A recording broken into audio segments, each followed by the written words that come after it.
আসসালামু আলাইকুম। স্বাগতম সবাইকে ইরফানস লাইফ মিক্স চ্যানেলে।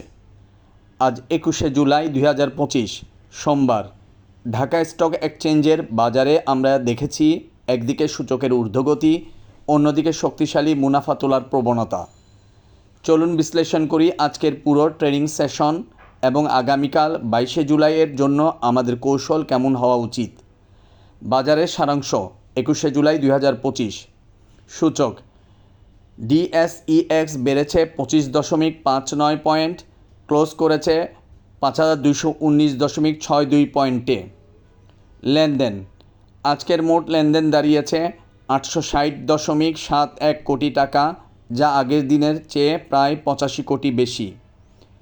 প্রাইস মুভমেন্ট দাম বেড়েছে 115টি কোম্পানি, দাম কমেছে 223টি কোম্পানি, অপরিবর্তিত 52টি কোম্পানি। বাজারের বার্তা ও অন্তর্নিহিত প্রবণতা। সূচক বাড়লেও ডিক্লাইনের সংখ্যা ছিল বেশি, অর্থাৎ বিনিয়োগকারীরা লাভজনক স্টক থেকে মুনাফা তুলে নিচ্ছেন। এটি একটি হেলদি কারেকশন বা পুনর্গঠনের লক্ষণ।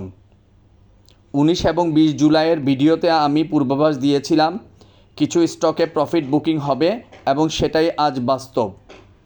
21শে জুলাই 2025 লাইভ ট্রেডিং সেশনে আমরা কি দেখতে পেয়েছি। গতকালের ভিডিও যারা দেখেছেন তারা জানেন 21শে জুলাইয়ের বাজারের জন্য কিছু গুরুত্বপূর্ণ বিষয় পর্যবেক্ষণের কথা বলা হয়েছিল। বাজারকে প্রথমে 20শে জুলাইয়ের সর্বোচ্চ পয়েন্ট অর্থাৎ 5205.01 পয়েন্ট অতিক্রম করে পর্যায়ক্রমে 5210, 5220, 5230, 5240 এবং সবশেষে 5250 পয়েন্টে স্পর্শ করার সম্ভাবনা রয়েছে। কিন্তু বাজার আজ 5273.10 পর্যন্ত উঠে গিয়েছিল, যা ছিল একটি অস্বাভাবিক স্পাইক, লম্বা ক্যান্ডেল এবং লম্বা জার্নি। পূর্বের ভিডিওতে বলেছিলাম লেনদেনের পরিমাণ স্থিতিশীল থাকা প্রয়োজন।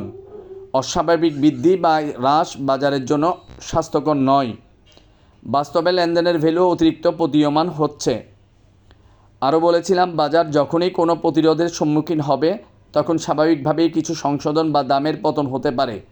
তাই অস্বাভাবিকভাবে গত দিনের তুলনায় আজ অ্যাডভান্স কমেছে এবং ডিক্লাইন বেড়েছে, যা স্পষ্ট মুনাফা তোলার লক্ষণ।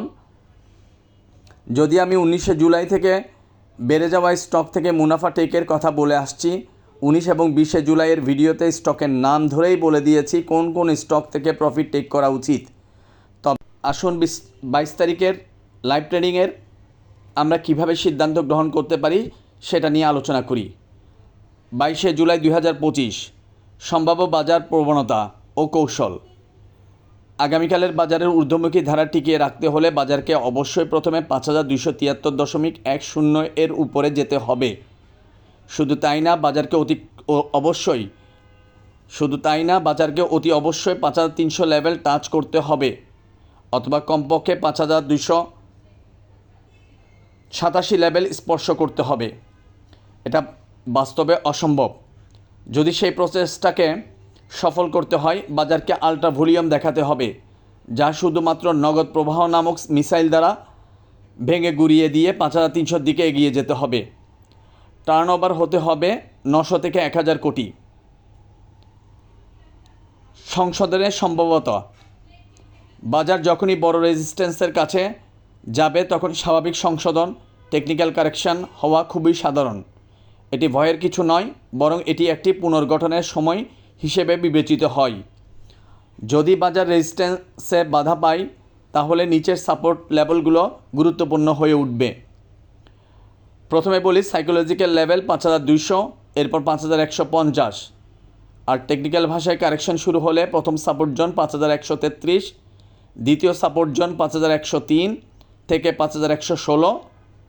যদি বাজার 5100 নিচে নেমে আসে তাহলে কারেকশন আরও গভীর হতে পারে, সেটা এখনই বলতে হবে কথা নাই। তারপর দুটো গুরুত্বপূর্ণ সাপোর্ট জানিয়ে রাখছি। 4943 20 দিনের মুভিং অ্যাভারেজ, 4849 50 দিনের মুভিং অ্যাভারেজ। বিনিয়োগকারীদের জন্য বিশ্লেষকের কৌশল ও পরামর্শ। সতর্ক অবস্থান নিন। গুজবে ভেসে যাওয়া উচিত নয়। শুধুমাত্র ভলিউম ও মৌলভিত্তিক বিশ্লেষণ দেখে শেয়ার বাছাই করা উচিত। সংশোধন মানেই সুযোগ। বাজার যখন সামান্য পতন দেখায় সেটাই ভালো মৌলভিত্তিক শেয়ার কেনার সেরা সময়। অতীত ট্রেন্ডে যারা শেয়ার কিনতে পারেননি তারা এই সময়টাতে বিকল্প মৌলভিত্তিক শেয়ার কিনে প্রবেশ করতে পারেন। সবশেষে বলবো, আজকের বাজার একটি পুনর্গঠন বা হেলদি কারেকশনের মধ্যে দিয়ে গিয়েছে। 5273 পয়েন্ট উঠে ক্লোজ করেছে 5219,